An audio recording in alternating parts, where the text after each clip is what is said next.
Hi, இப்போ நம்ம என்ன பார்க்க போகிறோன்னா 4th ஸ்டிச்சு ஸ்டெம் ஸ்டிச் தான் பார்க்க போகிறோம். ஸ்டெம்முன்றது வேறு ஒன்றும் இல்லை, கொடி மாதிரி இருக்கும், கொடி டிசைன் மாதிரி இருக்கும். அது எப்படி போடுறது அப்படின்னு பார்த்தீங்கன்னா,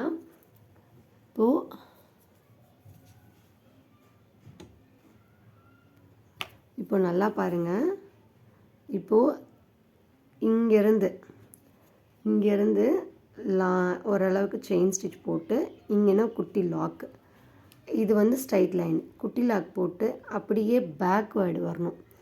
பேக்வேர்டு இதுக்கு சென்டரில், இந்த சென்டர்ன்றது வெளியில், இந்த சென்டரில் ஒரு பஞ்ச் பண்ணி எடுத்துட்டு குட்டியை லாக், அப்புறம் இதை அப்படியே இங்கே கொண்டு வரணும். இங்கே கொண்டு வந்து இங்கே செயின் ஸ்டிச், அப்புறம் லாக், அப்புறம் திரும்ப இங்கே கொண்டு வந்து இங்கே செயின் லாக் இப்படியே வரும்.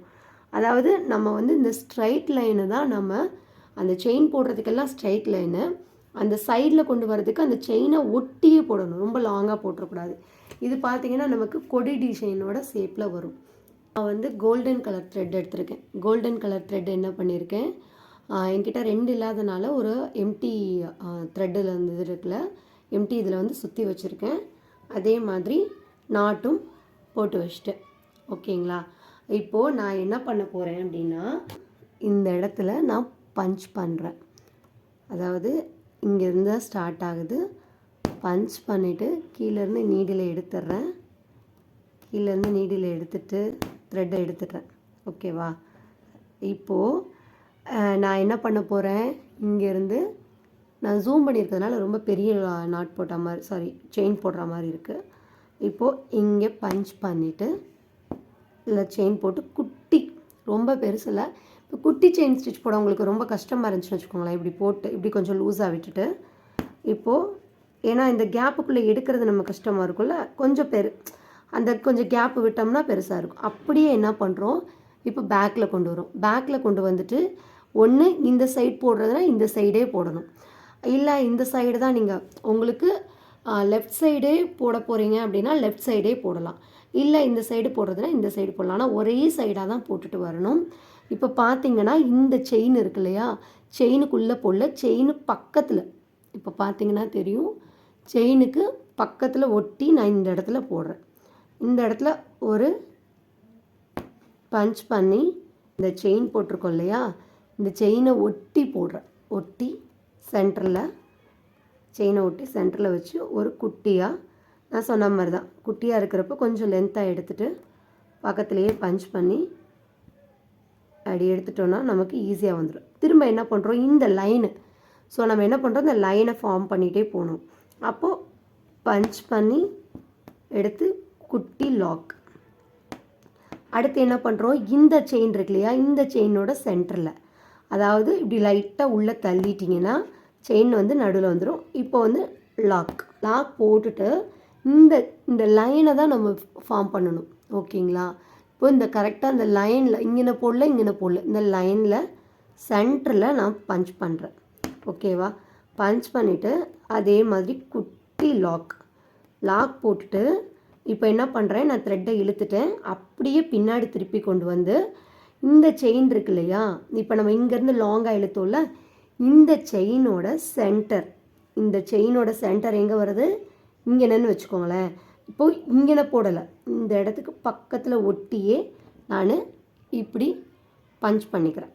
அதாவது லைனில் போகாமல் பக்கத்தில் பஞ்ச் பண்ணிவிட்டு ஒரு குட்டி லாக் போடுறப்போ உங்களுக்கு கஷ்டமாக இருந்ததுன்னா த்ரெட்டை கொஞ்சம் லூஸாக இப்போ ஸ்டார்டிங்கில் போடுறப்ப நீங்கள் என்ன பண்ணுறீங்கன்னா, இந்த லைன் போட்டிருக்கீங்களா, லைன் போடுறப்ப இப்போ இதுதான் லைன் வச்சுக்கோங்களேன். அப்போ இங்கே ஒன்று லைன் பண்ணிக்கோங்க, இங்கே ஒரு லைன் பண்ணிக்கோங்க, இங்கே ஒரு லைன், இங்கே ஒரு லைன். ஓகேவா? இப்போ நீங்கள் என்ன பண்ணுறீங்க, ரொம்ப லென்த்தாக இருக்கும்னா அந்த மாதிரி வேண்டாம். இப்போது நான் என்ன பண்ணுறேன், இப்போ இவ்வளோ லென்த்துக்கு நம்ம போட முடியாது, அதனால் இந்த இதுக்கும், அதாவது இங்கே லாஸ்ட்டாக போட்டிருக்குள்ள இந்த செயினுக்கும் கொஞ்சம் கேப் விட்டேன். அப்போது நமக்கு என்ன ஆகும், இந்த லென்த்தில் இப்படி போயிட்டு பஞ்ச் பண்ணிவிட்டு குட்டியாக ஒரு லாக் போட்டு பேக்கில் வரோம். இந்த லாஸ்ட்டாக போட்ட செயினுக்கு சென்டரில், வெளியில், உள்ள சென்டரில், அந்த வெளியில், அந்த த்ரெட்டுக்கு அவுட் சைடில் பக்கத்தில், அந்த செயினை ஒட்டி பக்கத்தில் என்ன பண்ணுறோம், ஒரு குட்டியாக லாக் போடுறோம். பார்த்திங்கன்னா தெரியுது இல்லையா, அந்த ஒரு மாதிரி முறுக்கி முறுக்கி முறுக்கி இந்த மாதிரி இருக்குல்ல, இப்படி இருக்கிறப்போ இது பேர் ஸ்டெம் ஸ்டிச். இப்போது ஸ்டெம் ஸ்டிச்சில் வந்து நம்ம கொடி டிசைனுக்கு இந்த மாதிரி கொடியெல்லாம் வருது இல்லைங்களா, இந்த மாதிரி கொடி டிசைனுக்கெலாம் நம்ம வந்து ஆனால் எந்த ஷேப்பில் போகுதோ அந்த ஷேப்பில் தான் நம்ம செயின் ஸ்டிச்சும் லாக்கும் போடணும். ஓகேங்களா, அதே ஷேப் அந்த செயின் ஸ்டிச்சை ஒட்டியே வந்து நம்ம போடணும்.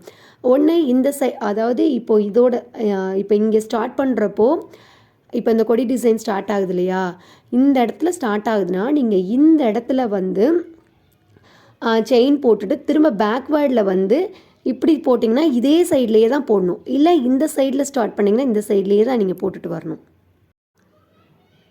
இப்போ பார்த்தீங்கன்னா நம்ம அப்படியே தான் கண்டினியூ பண்ணி நம்ம அப்படியே லாக் பண்ணிடலாம். அவ்வளோதான். இப்போ பார்த்தீங்கன்னா நான் முடிக்கிறப்போ என்ன பண்ணுறேன், பேக்கில் கொண்டு வந்து முடிக்கலை, இந்த ஸ்ட்ரைட் லைன்லேயே வச்சு நான் முடிச்சிடுறேன். இப்போ பார்த்தீங்கன்னா நம்ம நாட் போட்டு முடிச்சாச்சு. அவ்வளோதான். ஸோ நம்மளோட இப்போது இந்த லைனில் பார்த்தீங்கன்னா நான் க்ளோஸ்அப்பில் காமிக்கிறேன் பாருங்களேன். இந்த செயின் ஸ்டிச்செல்லாம் வந்து நம்ம இந்த ஸ்டெம் ஸ்டிச் வந்து பார்த்திங்கன்னா நமக்கு வந்து ஒரு கொடி மாதிரியே இருக்கும். இப்போது இதில் வந்து நம்ம ஷேப் போடுறப்போ அதாவது இந்த இப்படி இருக்கும் இல்லையா, இந்த மாதிரி ஒரு கர்வ் ஷேப்பில் போடுறப்போ இப்போ இந்த ஷாப் இருக்கு இல்லையா, இங்கேருந்து நம்ம ஸ்டார்ட் பண்ணணும். இங்கேருந்து ஸ்டார்ட் பண்ணி இப்படி லாக்கு, திரும்ப இப்படி, அப்புறம் திரும்ப இப்படி லாக்கு, இப்படியே தான் நம்ம கொண்டுட்டு வரணும்.